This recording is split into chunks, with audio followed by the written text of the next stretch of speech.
O ka nui te mihi kia koutou, kia ora, and good morning, everyone. To all of those that are visiting us from overseas, can I just extend a very special welcome to each and every one of you. As I said last night, welcome to New Zealand, welcome to the best country on planet Earth, and welcome to our stunning Auckland waterfront. And to all the Kiwis that I see in the room today, can I say thank you for being here and showcasing some of the extraordinary business talent that exists in our business community. And it was a very real pleasure to meet many of you informally last night, and I know that myself and my ministers are looking forward to spending much more time with you over the next 2 days. Now, I meant it before when I said that this is, without doubt, the best country on planet Earth, because what makes New Zealand so very special and unique is what we call our Kiwi spirit, and that is exemplified in the qualities and the character and the attitude of New Zealanders.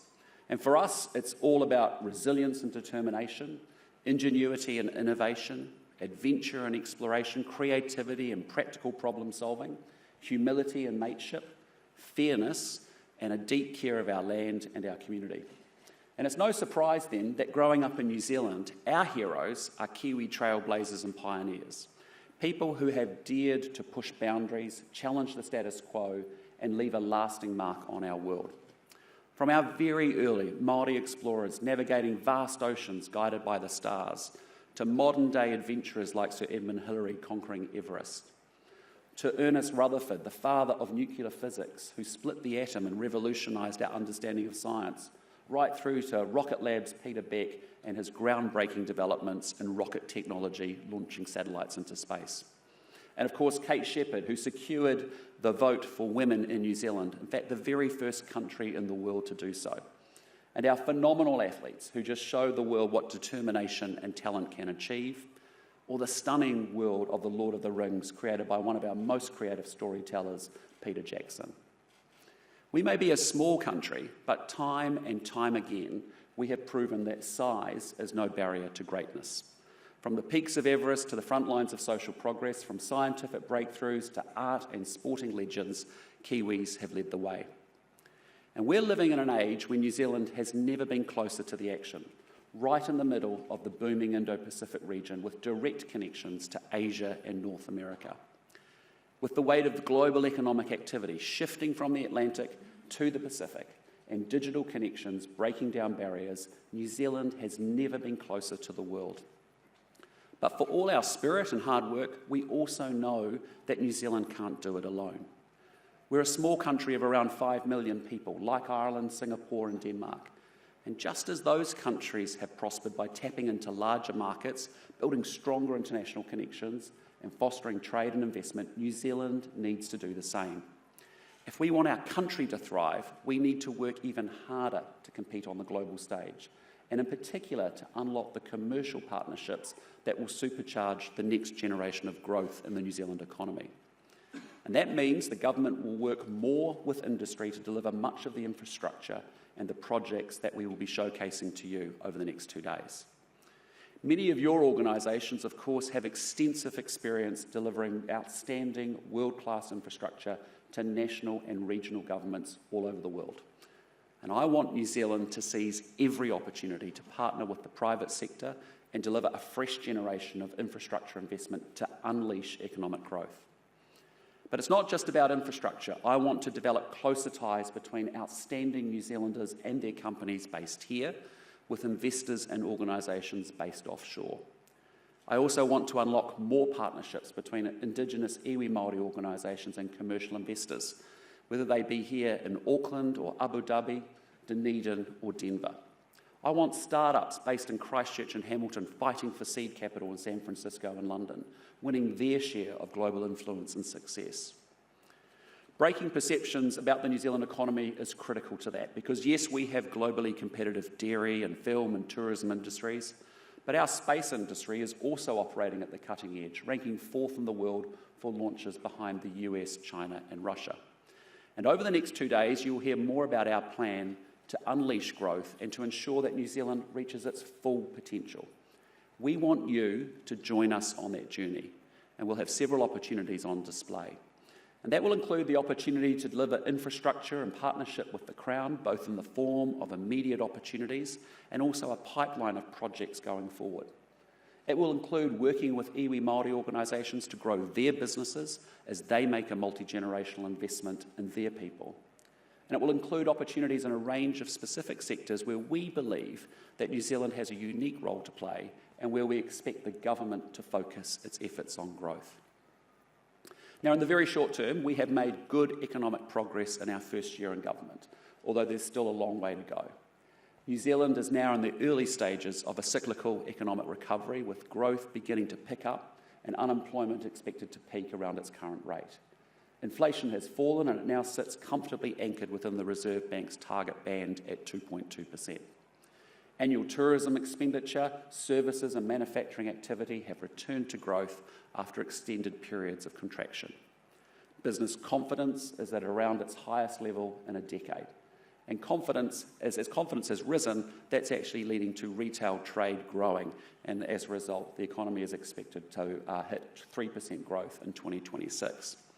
So there's now real cause for optimism in the New Zealand economy that the recovery is underway and better days lie ahead for us.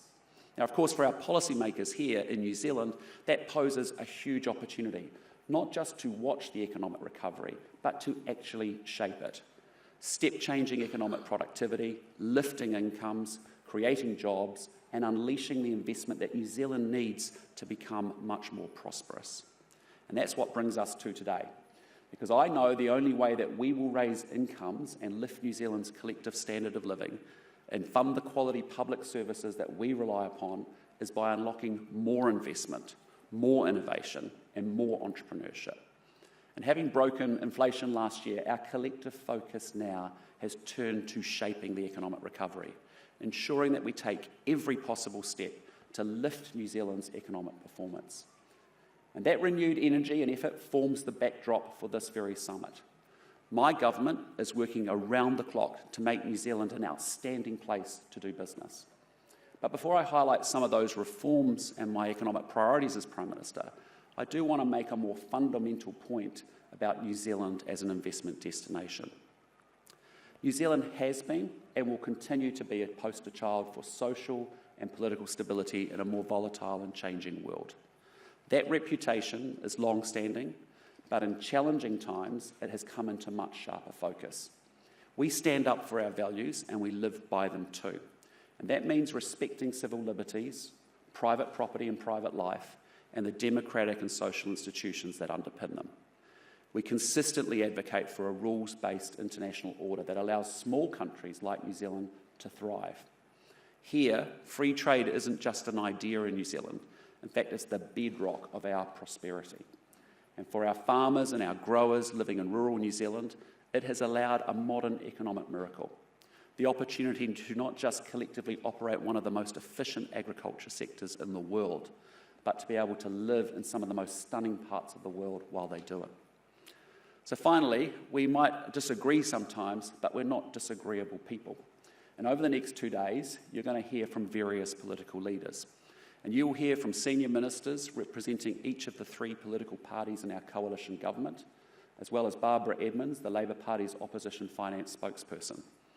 And now it's pretty normal in New Zealand for political parties to disagree with each other, often loudly, and sometimes even with my own coalition colleagues.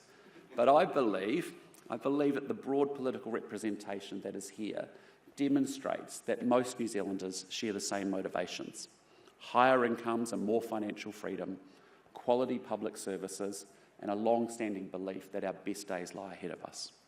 And when you look at all the tension, all the volatility and the strife in the world today, I think that makes us pretty special and a very attractive destination for anyone looking to take shelter from the global storm.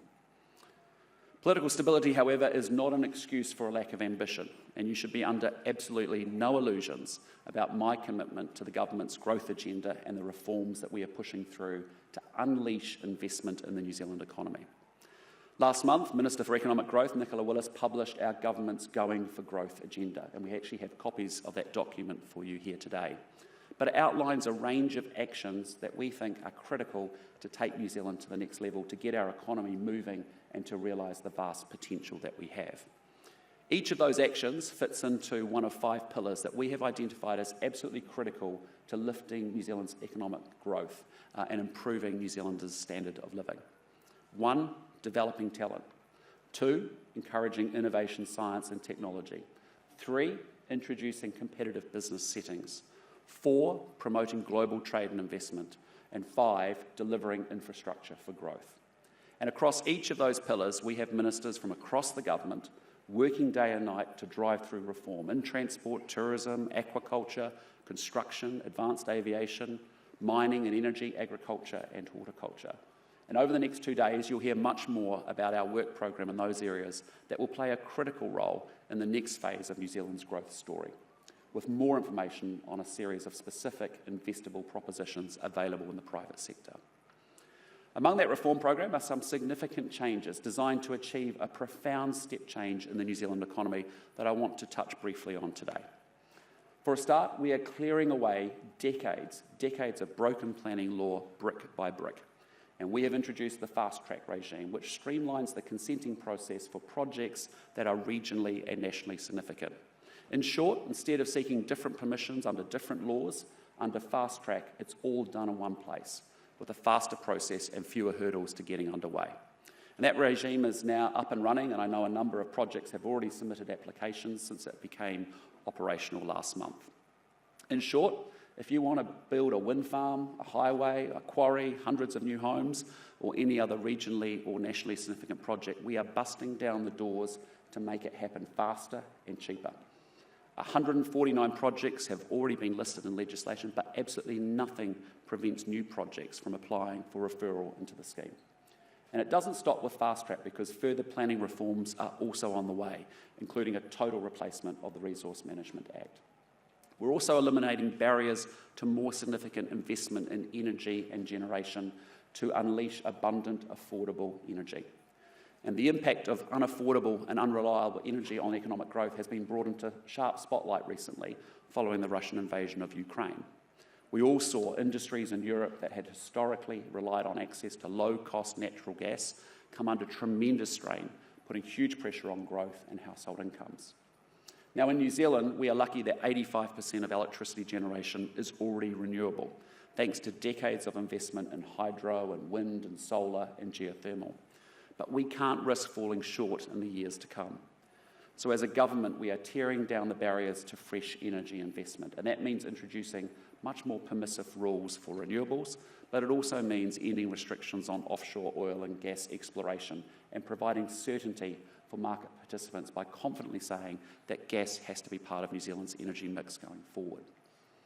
Now, at the same time, we're making it easier to invest in New Zealand from offshore.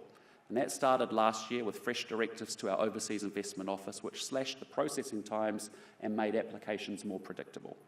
Today, an application for offshore investment is approved within 18 days on average, compared to 28 days prior to those changes.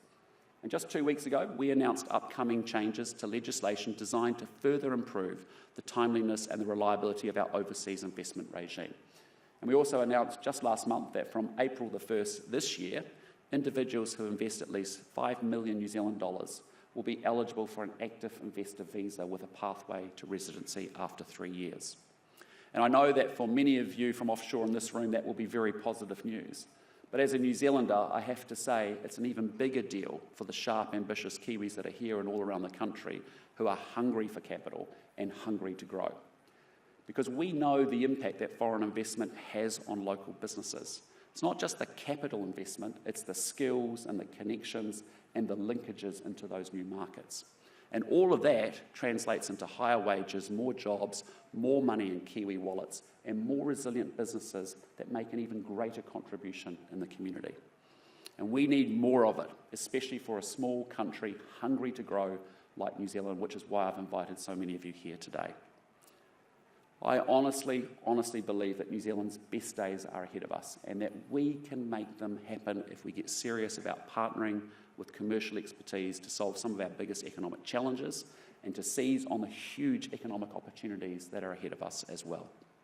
Helping to end New Zealand's infrastructure deficit through private sector partnership, fattening out our capital markets and opening up new sectors for growth, strengthening our connection to the world, enhancing technology, lifting productivity, and opening up new markets for our products and services.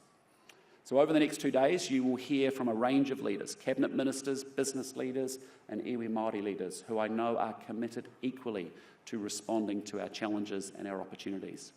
And there will also be plenty of time across both days for closer interactions and to discuss the opportunities and the challenges that are confronting you in your own businesses as well. So while you're here, please do enjoy our hospitality and culture. We're not just here to do business, we're also here to build relationships with each other and to make the case for New Zealand as an outstanding country for you to invest in, to visit, and to establish roots in. So can I say once again, welcome on behalf of the New Zealand Government and the New Zealand people. Welcome, welcome, welcome to this year's summit. I'm excited to get stuck into it, and I can't wait to hear more from you over the next 2 days about your approach to business and, importantly, the difference that you could make for growth, investment, jobs, and opportunity for all of us here in New Zealand. Thank you very much.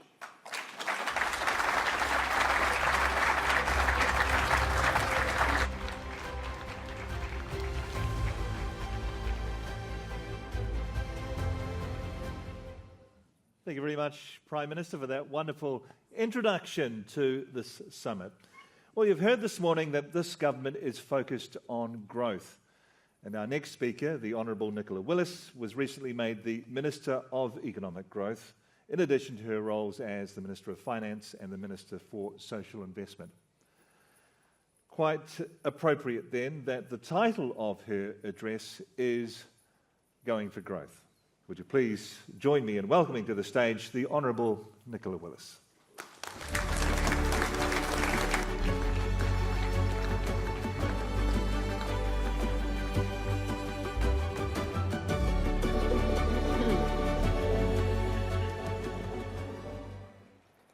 Tēnā koutou katoa, kia ora, greetings everyone. It is a real pleasure to be here with you today, to feel your energy and the sense of possibility and opportunity in this room.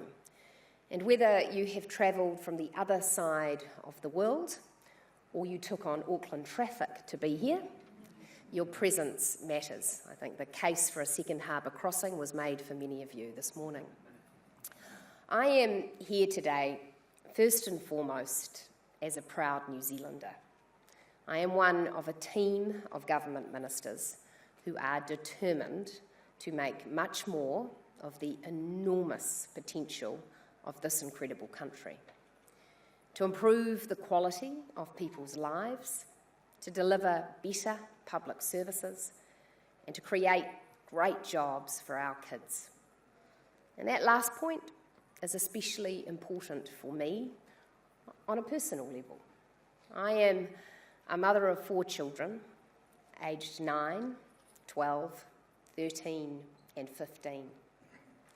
And in this world of abundant choices for them, in terms of where they take their skills, where they take their lives, I want them, and all young Kiwis, to see this as a country of aspiration and a place that they should choose to make their home. And I entered politics with the very strong conviction that strong leadership and good policy are needed to make this a place that the world's talent will continue to make their home. And so I serve our Prime Minister as both the Finance Minister and the Minister for Economic Growth. And as Finance Minister, of course, I take responsibility for managing our government's books. So yes, I am the bean counter, and I am always on a perpetual mission to drive more value from the spending we do and the investments we make.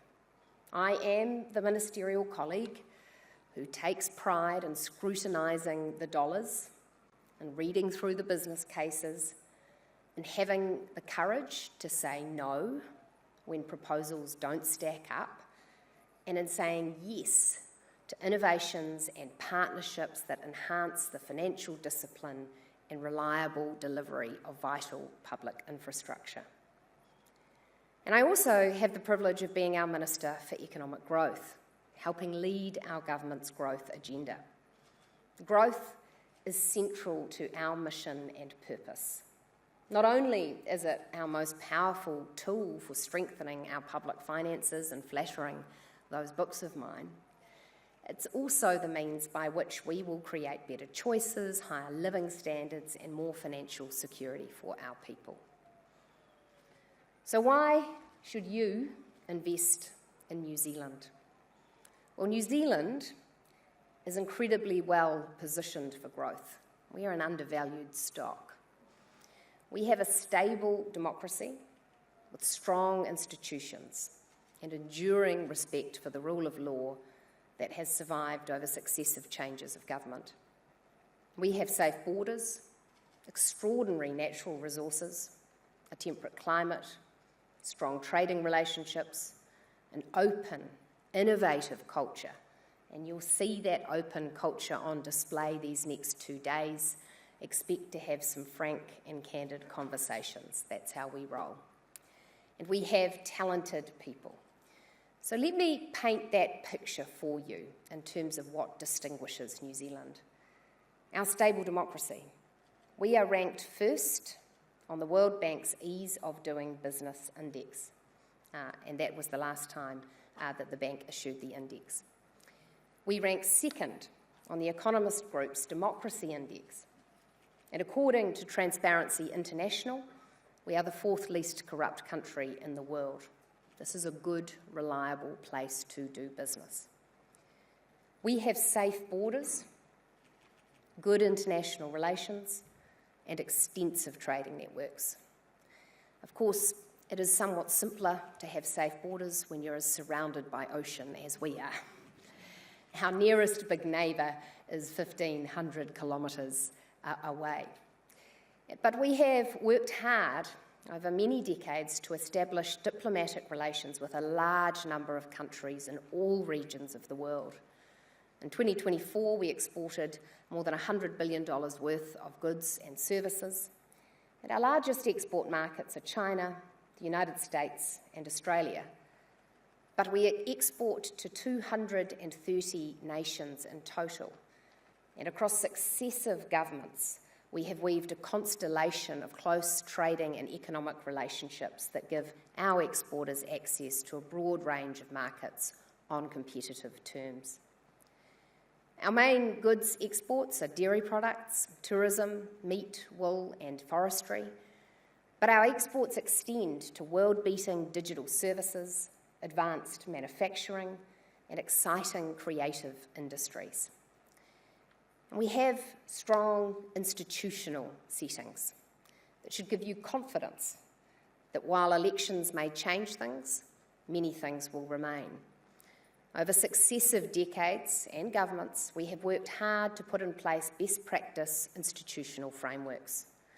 An independent central bank with a remit for low and stable inflation, the first inflation targeting regime in the world, and a floating exchange rate. Our legal system, based on the British model, upholds the rule of law with an independent judiciary. Our government accounts are prepared according to high international standards and are released in a timely fashion. Stability is our middle name.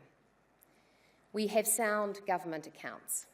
Our Public Finance Act requires the government of the day to be transparent about both its short and long-term fiscal objectives and to maintain prudent debt levels and report against these measures. We have relatively low levels of government debt compared to other countries, with the IMF's most recent fiscal monitor ranking us having relatively the 26th lowest level of public debt when compared to the 33 advanced countries they assess. And the government is working hard to put net core crown debt on a downward trajectory, balancing the need to ensure we are resilient to future economic shocks that may come our way, while also making room for the prudent investments needed to drive future productivity. We have flexible labour markets. OECD comparisons rank us highly in terms of flexibility for hiring workers and for settings that allow high labour flows between jobs and industries. About 1/5 of New Zealand workers switch jobs each year, and about half of those job switches involve a change of industry. This flexibility helps labour productivity by making it easier for workers to move from less productive to more productive firms or to jobs that better match their skills. So we are well poised to adapt our workforce to the new industries and new challenges that are right upon us as a world, and that will continue to arise in the coming decades. Similarly, our rates of long-term unemployment are low, and while we did not escape the post-COVID downturn in economic activity experienced throughout the world, our unemployment levels remain below historic averages. And we have flexible and responsive regulatory systems. We are small and we are nimble. Our small size and our can-do attitude has translated to an ability to respond quickly to emerging opportunities. A key example is that of space company Rocket Lab, which the Prime Minister referred to. It announced in late 2014, through its leader, Peter Beck, that it wanted to launch rockets from a remote peninsula on the east coast of this North Island. Less than a year later, seized by that possibility and opportunity, the government agreed to a new regulatory regime, a world-leading regulatory regime, to enable those rockets to launch. And that regime came into law in 2017, with the first launch by Rocket Lab taking place that same year. We have done it before, and we are prepared to do it for emerging industries again. And unlike some countries in the world beset by large size and complexity, we have a parliament that allows these things to happen quickly. We also have some of the best, most efficient and most sustainable farmers in the world who take pride in making the most of our abundant natural resources. We have a long history of not subsidising our farmers, but instead having them face competitively into world markets. Fonterra is the 6th largest global dairy producer, also my former employer, so an institution I'm proud to promote. And our sheep and beef farmers are internationally renowned. We feed tens of millions of people around the world, delivering products that meet exacting safety standards. New Zealand's exclusive economic zone is over 14 million square kilometres, the 9th largest in the world. And aquaculture is New Zealand's fastest growing food production sector. We have abundant renewable energy. 88% of our electricity comes from hydro, geothermal, wind, solar and other sources of renewable energy. And we have no lack of land or desire or capacity for far, far more renewable energy. We are blessed with minerals and resources, and we have huge capacity to make more of these. Legislative changes are paving the way for increased investment in the mining of gold, coking coal, mineral sands and critical minerals.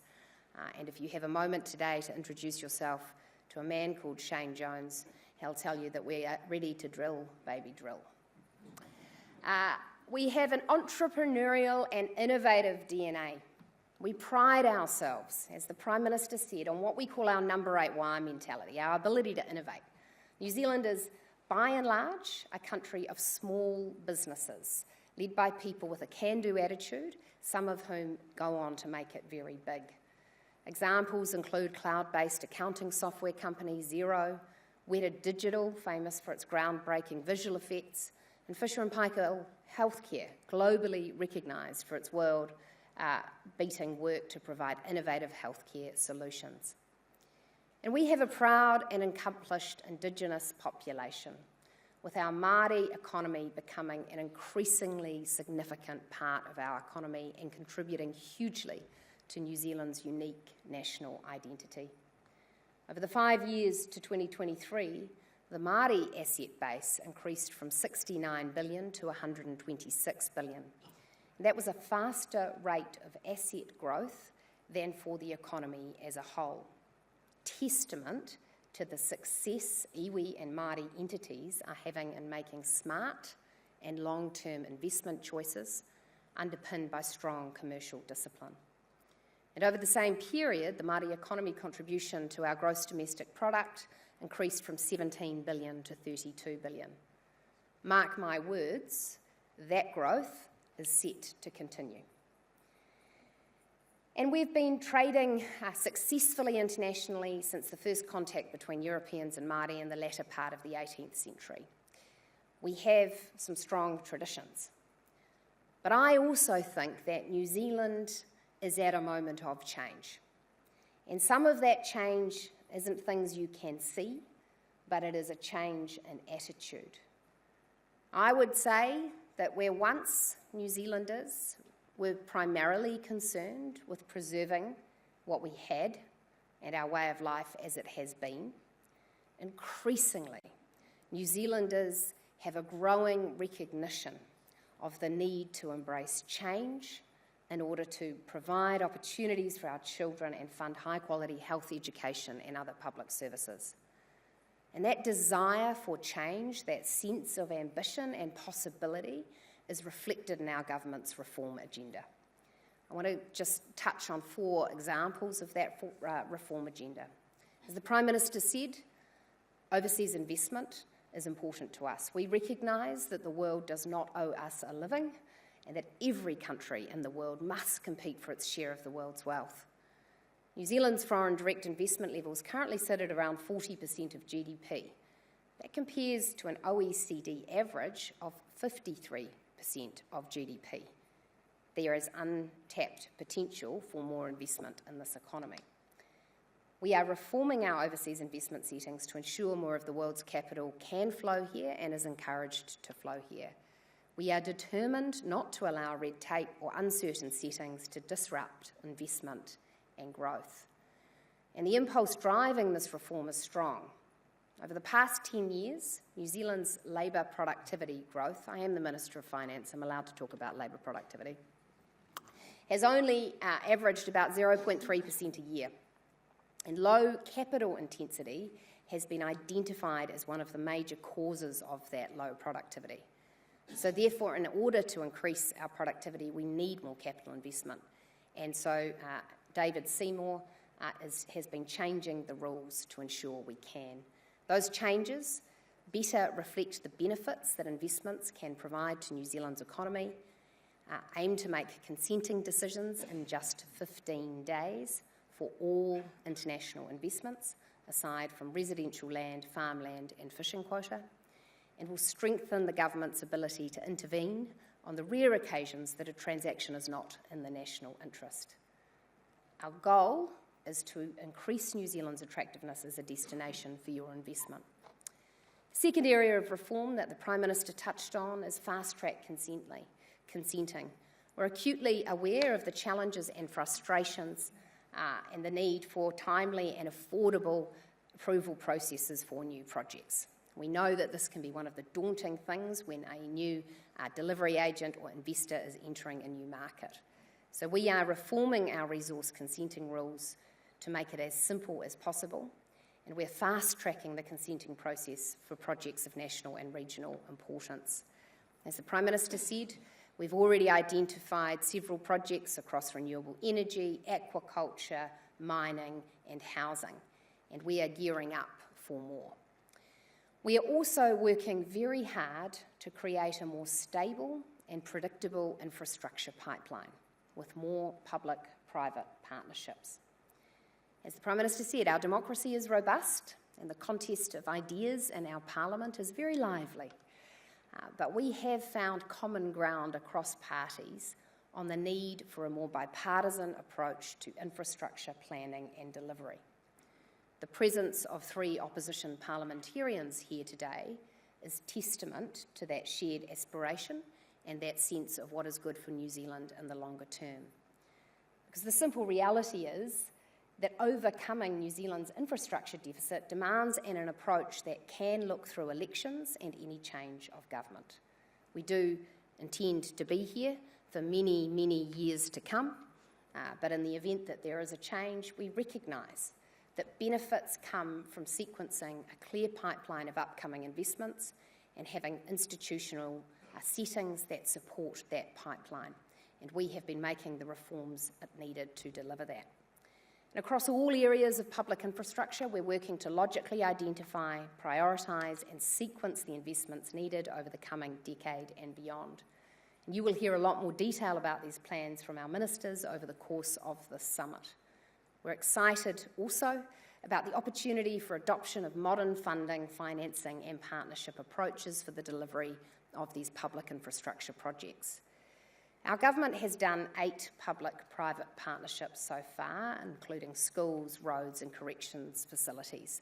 We have learned from these and we want to do more.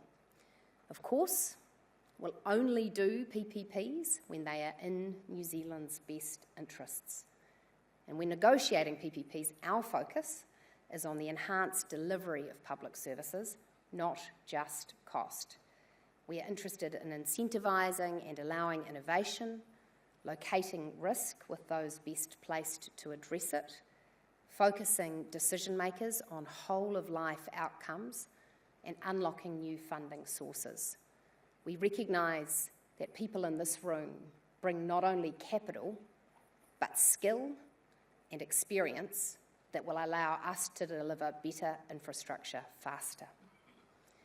So as we look ahead, our government has a clear mandate to drive growth-enhancing reforms across a broad range of public policy.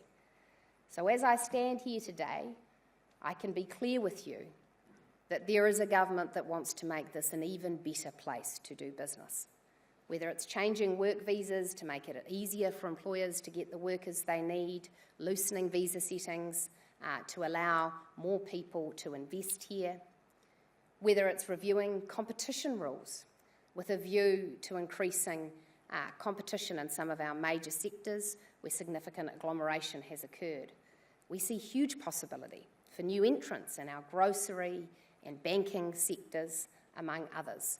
And we are ensuring that our regulatory frameworks encourage innovation and disruption.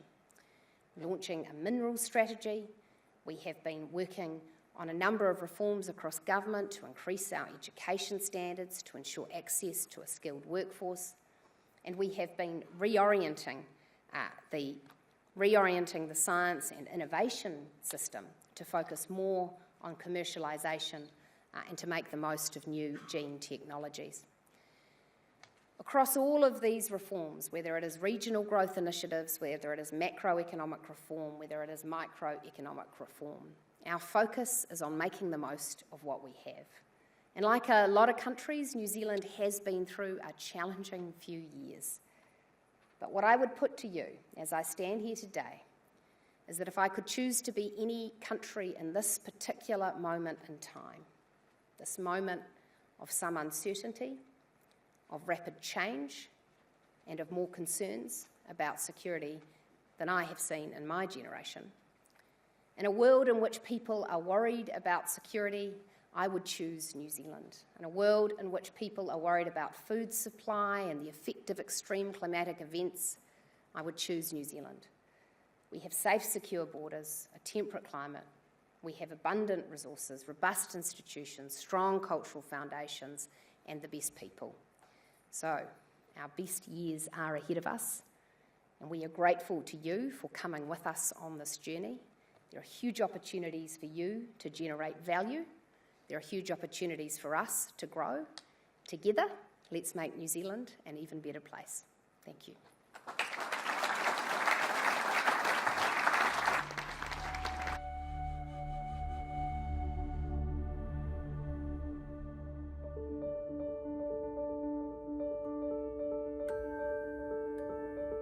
Manaaki is about that extension of hospitality and generosity in a way that fosters reciprocity. When we Manaaki people, we want to draw them in to our world and for them to understand that they can bring all of themselves. To make them remember you by the way that you looked after them and embraced them. 私たち家族を快く迎え入れてくれて。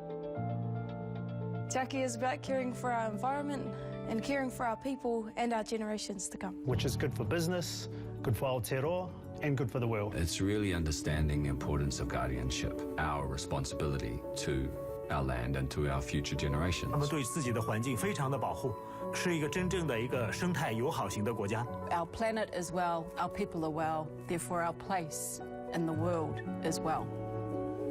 Pono is being genuine. Pono is being honest. Pono is acting with integrity. It's about honesty, transparency, and having that in everything that you do. It is also being true to whatever you are doing, being true to people. Doing business with New Zealand is a pleasure. I mean, it's uncomplicated, it's simple, and it's built on trust. Pōtikitanga is talking about innovation and curiosity, about daring to be different. We have no limits. The limits are only in our minds, and let's find new ways of solving old problems and old ways of solving new problems. There's an entrepreneurial spirit that exists in New Zealand, and Kiwis want to get things done. Look outside, look inside, tip it upside down. You think outside the box and then just get on with it.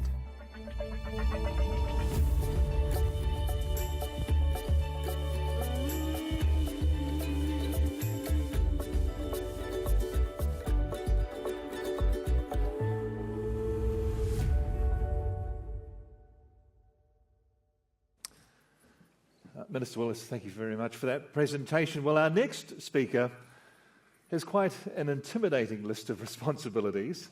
He is the Minister of Housing, the Minister of Transport, the Minister responsible for reform of the Resource Management Act, Associate Minister of Finance, Associate Minister for Sport and Recreation, and the Leader of the House, which is our Parliament, of course. But today he is also the co-host of this summit with the Prime Minister, and he is here to talk about the very topic that you have come to listen about, the reason you are all here. Please welcome to the podium the Minister for Infrastructure, the Honourable Chris Bishop.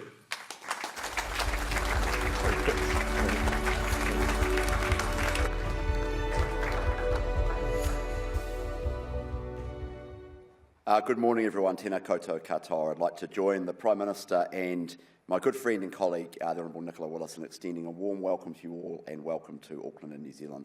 And I want to say thank you for being here. This summit is about showing you that New Zealand is open for business, that we are going for growth and that we are a safe and strong country to invest in. Over the next 2 days, we'll be showcasing our infrastructure pipeline, our exciting growth sectors and the Māori economy. Now, as Mike says, I've got the privilege of being the Minister for Infrastructure alongside a few other responsibilities. And this morning I want to talk to you about our vision for infrastructure. We were elected around 18 months ago to be a government of infrastructure. We have a big infrastructure deficit in this country, and addressing it is critical to growth and boosting our productivity. Over the past 15 months, we've been laying the groundwork to create a highly performing infrastructure sector.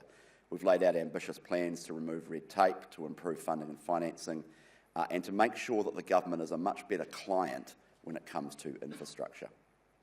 We're also determined to attract more private capital, capacity and capability into our infrastructure system, because we can't unlock our potential without the private sector.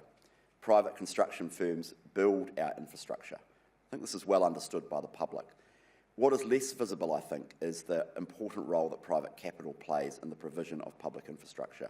Under the right contractual and regulatory frameworks, private capital is hugely beneficial for our system and therefore beneficial for New Zealanders. Private capital and public infrastructure can introduce competitive tension, it can encourage efficiency, innovation, disciplined project management, it can boost local capability and capacity, and it can incentivise on-time and on-budget delivery, good asset maintenance and consistent levels of service and lift accountability. One good example in the last few years in New Zealand has been our ultra-fast broadband rollout. Now, New Zealand is now ranked amongst the top countries in the world for fibre coverage, and that was delivered by the ultra-fast broadband public-private partnership. You could look at the Warkworth to Pūhoi to Warkworth State Highway as another example of where PPPs can deliver great outcomes for Kiwis. But to achieve more of these outcomes more often, our objective is to broaden the funding base for projects and utilise private capital where it's efficient. This, alongside other changes to our infrastructure system, will help get New Zealand ahead so that we can grow the economy, create jobs and opportunities, and raise our standard of living. I want to talk to you about infrastructure as an enabler of growth. We have incredible potential, and you've heard from Nicola and the Prime Minister about that potential. And I think we can be, as a country, so much more wealthier and more productive than we are today. Infrastructure is critical for the well-being of people and the prosperity of nations. Infrastructure also represents some of our longest-lived assets.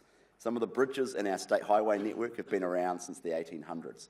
We have more than 2,500 public schools, 40 public hospitals, and more than 96,000 kilometres of roads.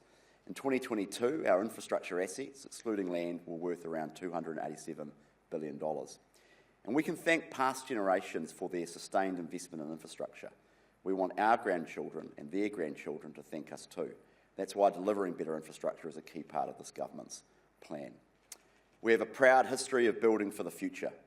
And before I outline the changes that we are making to that system, I wanted to share two stories from our past that touch on something that Nicola said as well. Our geography, our small size, our isolation has long presented challenges, but we've always been up for the task of finding ambitious and innovative ways to deliver the infrastructure our country needs. Let me talk about the high voltage direct current cable, or the HVDC link, the Cook Strait cable. Now, in the 1960s, we had a problem. The electricity in the North Island, the need for electricity in the North Island, where we are now, was growing, but most of the generation opportunities are actually down at the bottom of the South Island. So we needed a cable to connect our two main islands. Now, instead of letting something as big as the Cook Strait stop us, we used world-leading engineering and built an HVDC current between Benmore in the south and Lower Hutt, which is the city I'm proud to represent as a Member of Parliament. 610 kilometres of cable. When it was built in 1965, the submarine cable was the world's largest and the longest of its kind. The project was ahead of its time, and it allowed us to optimise the national grid, provide for security of supply, make early use of renewable energy, something we're very lucky to have an abundance of in this country. Transpower, New Zealand's national grid owner and system operator, is planning to replace the Cook Strait cables at the end of this decade, and it has secured a global cable supplier to do this. For 60 years now, the cable has helped power New Zealand, and it remains a true example of Kiwi ingenuity and ambition. The second example I just want to touch on briefly is the Harbour Bridge. Now, 66 years ago, the North Shore, it's about 10 kilometres north of here where we're sitting, it was a sleepy area. My friend and colleague Simon Watts, who's the MP for the North Shore, won't like me describing it as that, but it was 1966, so I'm not sure he was born. A sleepy area of around 50,000 people, and it was only accessible from Auckland via a 50-kilometre drive or by a ferry. And this all changed when we built the Auckland Harbour Bridge, which began in 1955. Hundreds of workers were needed. Many came from England. In 1959 it opened with toll booths to help recoup the cost. Demand was massive and the population on the North Shore boomed. It's now home to 240,000 people. Only a decade after the bridge was built, we added huge steel extensions, clip-ons, onto the wide concrete piers. They were built in Japan, shipped to New Zealand, attached to the bridge, and we went from 4 lanes to 8 lanes, which are in use today. Even though it was built 66 years ago, there are, I think, a few lessons we can take from it. First, people who benefit from infrastructure should help pay for the cost of it. Second, investment in infrastructure can unlock significant growth. And third, it's wise to build infrastructure that is future-proofed and that can adapt and change. These two stories remind me that New Zealand has built world-leading, innovative and growth-enabling infrastructure. We've built tunnels through mountains. We've built cables across the sea, dams that power hundreds of thousands of homes, and we will build on that legacy. But today we have challenges, like many other countries. We have a growing and ageing population, we have congestion, we have more frequent hazards, we have a backlog of asset maintenance, we have project cost blowouts from the past.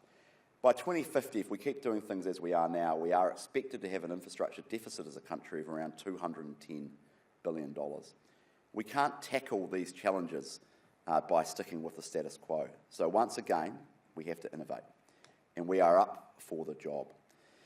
This government, as you've heard from the Prime Minister and Nicola, was not elected to make tweaks around the edges. We are ambitious, and we're here to fundamentally shift the way we select, fund, finance, build and look after our infrastructure. That's why we're here with you today, to showcase our better system and also to learn from you and to partner with you to deliver the infrastructure that New Zealand needs. So let me run through my priorities as Infrastructure Minister. There are 6 of them. I want the private sector to invest here because they are confident in the pipeline and are unable to get on with it by an efficient and fair consenting system. I want the public to enjoy infrastructure that is safe, reliable, accessible and good value for money. So let me run you through my 6 priorities. The first is establishing the National Infrastructure and Funding Finance Company Limited, which we did in December last year. Second, developing a 30-year national infrastructure plan. Thirdly, improving funding and financing. Fourthly, improving the consenting framework. Fifthly, improving education and health infrastructure. And sixthly, strengthening asset management. These priorities are in response to what we've heard from industry and infrastructure experts, both in New Zealand and overseas. So let's start with national infrastructure funding and financing. It's got the world's dumbest acronym, NIFCO, but it is what it is. And we went through this long debate about what to call it. And we started with National Infrastructure Agency, but that sounded slightly too anodyne. And we thought, well, what's it actually doing? It's doing infrastructure funding and financing, so let's be boring and put it what it says on the tin. So it's called National Infrastructure Funding and Financing Limited, or NIFCO. Started life on the 1st of December last year. It's a Crown-owned company. When you decide to join us in transforming our infrastructure, the people from NIFCO are the people we work with. Now, Graham Mitchell, who's the Chief Executive Officer, is here today somewhere. Graham, wave your hand. Oh, he's right in the front row. There you go. Graham Mitchell's the Chief Executive. Mark Binns is the Chair. He is here as well. They're here for the next 2 days, keen to talk to you. But its functions are as follows. It has three major functions. The first is to act as the Crown's shop front to facilitate private sector investment and interest in infrastructure. This includes receiving and evaluating market-led proposals or unsolicited bids. Its second function is to partner with other government agencies, and in some cases local government, on projects involving complex procurement, alternative financing mechanisms, private finance, including PPPs. And its third function is to administer central government infrastructure funds, of which there are quite a few. The aim of the agency is to unlock access to more capital for infrastructure and give the private sector clear and knowledgeable government-side partner to work with on projects and transactions. So if you want to put forward a project, or you're looking for an opportunity to invest in New Zealand infrastructure, or you want to partner with the government, NIFCO is open for business. It's also going to lift our commercial capability and help us be a better client of infrastructure. It will do this by deploying expertise into agencies that are working on projects involving private finance and alternative funding mechanisms.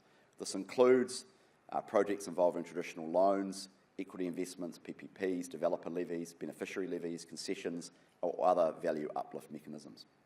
When we established NIFCO, we also clarified the responsibilities and the roles of the other entities in the Crown's infrastructure system.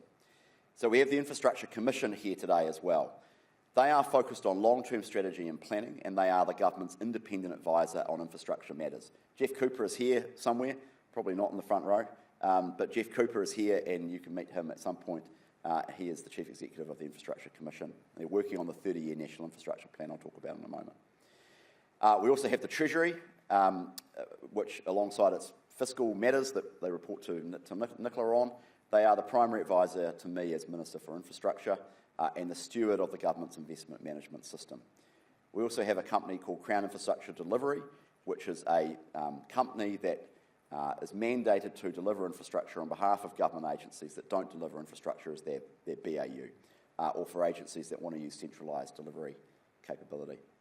We're also establishing a new entity called Invest New Zealand. We have the Honourable Todd McClay, who's the Minister in charge of it, and they're going to work with the National Infrastructure Funding and Financing Company to support our economic growth objectives. Invest New Zealand's role is to attract foreign direct investment by marketing New Zealand overseas as a location for business, and Todd is going to talk to you about that more tomorrow. Let me talk about the 30-year National Infrastructure Plan. This is a really important priority for the government. One of the things I hear from industry a lot is we need a long-term plan and we need a pipeline so that they can invest in people and equipment. So we are developing a 30-year plan. It's the right thing to do, and we're doing it. The Infrastructure Commission has been tasked with developing this independent plan, and the aim is to have it out the door by the end of this year. It will outline New Zealand's infrastructure needs over the next 30 years, our planned investments over the next 10 years, and our recommendations on priority projects and reforms that can help fill the gap between what we have now and what we need. And we've picked up what's happened in Australia, where the government leverages independent agencies to help them make the right long-term choices while making sure there's the capability within government to deliver. I just want to quickly run you through the various components of the plan. The first is a needs assessment. Now, the needs assessment is going to compare the long-run drivers of infrastructure demand, like long population growth, assets, natural hazards, against what we have now to identify our needs. But we also have to be realistic about our willingness to pay, because we can't afford to do everything. So our plan is to select the package of projects that delivers the most benefits within budget constraints. The second component is strengthening the existing national infrastructure pipeline. Now, the pipeline will outline New Zealand's infrastructure investment intentions over the next 10 years in the public and the private sector. The pipeline already has 108 contributing organisations and includes over 7,500 projects that combined represents over $204 billion in value. The third component is what we're calling the Infrastructure Priorities Program, or IPP. There's a lot of acronyms in infrastructure.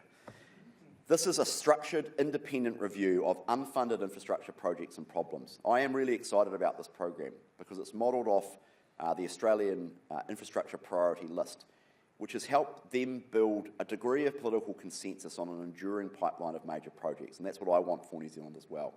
Proposals that pass the test will be identified as priorities for New Zealand. It doesn't guarantee funding, but it does guarantee decision makers with a menu of credible proposals that could help inform investment decisions. The fourth component is about priority reforms, which will outline non-investment interventions to improve the way we select, invest and deliver and look after our infrastructure. So the point of the infrastructure plan is to allow this government, but future governments to come, to create a legacy that we can all be proud of. One of the things I'm trying to do is build some political consensus around this. So all the political parties in Parliament have been offered a briefing on the plan, and I'm confident that the plan, once it's developed, will provide a step towards bipartisanship for infrastructure. The plan will be delivered to me and published in December 2025, and then next year we will formally respond to the plan as a government. Let's talk about infrastructure funding and financing. Public infrastructure in New Zealand has historically been primarily funded by taxpayers or ratepayers, but our heavy reliance on this blunt approach is not serving New Zealand well and has led to perverse outcomes like congestion, rundown assets, and the unresponsive provision of enabling infrastructure contributing to unaffordable housing. In December last year, Treasury released a new funding and financing framework. The framework provides guidance to agencies that they should, in the first instance, seek user or beneficiary pays to fund new infrastructure projects rather than defaulting to taxpayer money. We expect proposals from sectors such as transport, water, energy, housing and adaptation to demonstrate how user or beneficiary pays can contribute towards funding requirements. Greater utilisation of user pays provides greater opportunities for the private sector to participate in Crown investments. We also want to use the Crown's balance sheet more strategically and apply good commercial disciplines when deciding how to financially support a proposal, essentially providing just enough support to make proposals feasible. This means we can deliver more projects and channel more support to sectors where it's appropriate for the Crown to be the primary funder, like health and education. This framework sits alongside wider work we've done to broaden and enhance funding and financing tools available to the Crown and councils. Just 2 weeks ago, I announced 5 changes to our funding and financing toolkit for infrastructure. Now, they're extremely complicated and they're largely to do with housing, so I won't cover them all with you today. But the most relevant to people here is that we are enabling beneficiary and development levies through a thing called the Infrastructure Funding and Financing Act to be used for major transport projects, such as those delivered by the New Zealand Transport Authority or Agency. The Infrastructure Funding and Financing Act allows the creation of special purpose vehicles to raise finance for projects where the cost is repaid via a levy charged to properties that benefit from a project over a period of 20 to 30 years. Many of you will be familiar with this model from overseas. This change has the potential to kickstart our embrace of transit-oriented development, which I'm very keen on in my other hat as Minister of Housing, and it could unlock a new funding stream for city-shaping projects. We've also released a refreshed public-private partnership policy to match our commercial funding and financing framework. We knew when we came into government we would have to modernise the Crown's policies and contracting models, particularly in the PPP space. The model hadn't been updated for, I think, 12 years. So after extensive engagement in November last year, we released a blueprint to the market outlining how the government will approach future PPPs. And it's worth noting that the Labour Party spokesperson for Finance, the Honourable Barbara Evans, who's here today, wrote a foreword for that document, which I think was really great. There are several key elements in the refreshed blueprint for PPPs: a more practical approach to risk transfer, guidance for agencies on bid cost recognition, enhancing the interactive tender process, allowing reasonable price validation to occur during the procurement process, improving the process for managing claims and dispute resolution, and increasing the capability and resourcing of the Crown so we can be a better client. Our approach is to be smart about private capital and use it in a way that unlocks investment and brings more maturity to design, build and maintenance of projects. The new blueprint sits alongside strategic leasing guidance, which we've also released in the last year, and guidelines for market-led proposals. Now, you've already heard from Nicola and the Prime Minister about our consenting framework. I do just want to briefly cover it because it is really important and is one of this government's signature reforms. Currently, our consenting framework is a very expensive handbrake on growth. Our resource management system governs how we interact with the environment, and for many years, the consensus is it's been broken. It achieves the worst of both worlds. It both stifles development and it fails to protect the environment. So in many ways, our current planning system is one of the root causes of our infrastructure deficit. So we are taking action. There's a large reform program, which again I won't take you through today. We've been banking some quick wins in the last few months, so that significant projects can benefit from an enabling system, but we're also replacing the entire system, which we hope to have done by the end of next year. The new system will be effects-based. It will embrace standardisation, meaning fewer and faster consents, and the driving force behind these reforms is practical enablement of development. It's absolutely possible and necessary to build the infrastructure New Zealand needs and to protect the environment at the same time. To get things moving, we have introduced the Fast Track Approvals Act, which officially opened last month. The regime allows infrastructure, as the Prime Minister has said, with significant regional and national benefits to access a quicker and easier pathway to get approval. It's a one-stop shop, so it's resource consents, conservation permits, wildlife permits, which is in the media today, heritage, archaeology, all the different things you need to build a project will be in the one process. It could be as quick as 6 months, depending on the complexity of the project.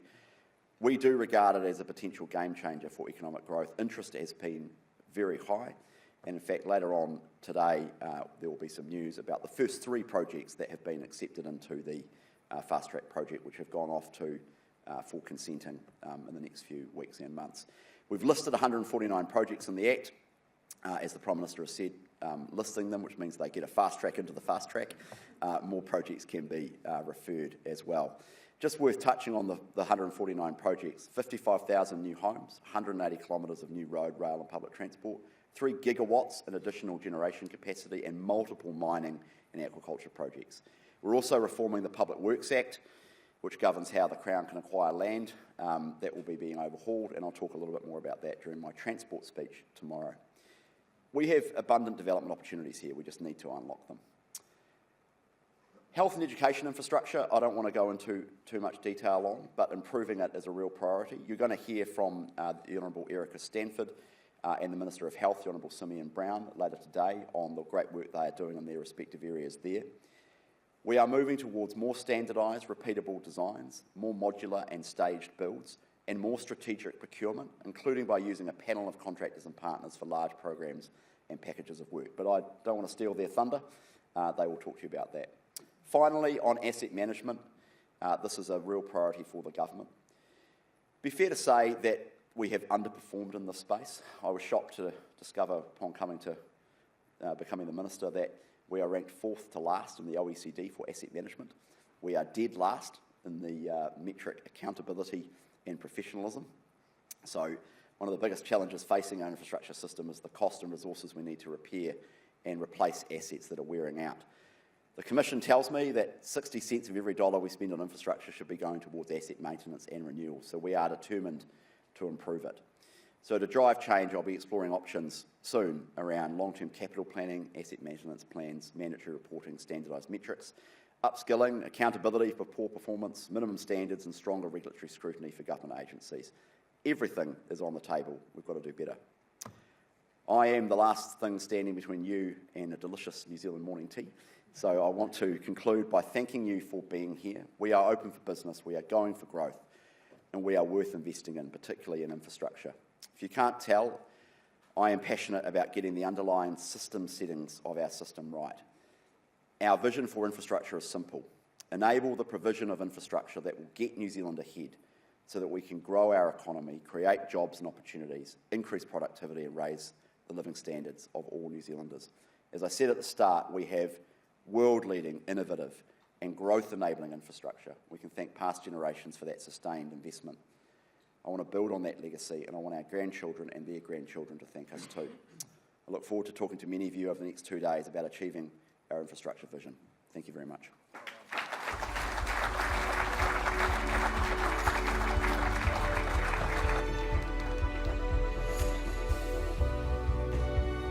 Thank you very much, Minister Bishop, for putting New Zealand's infrastructure challenges into perspective.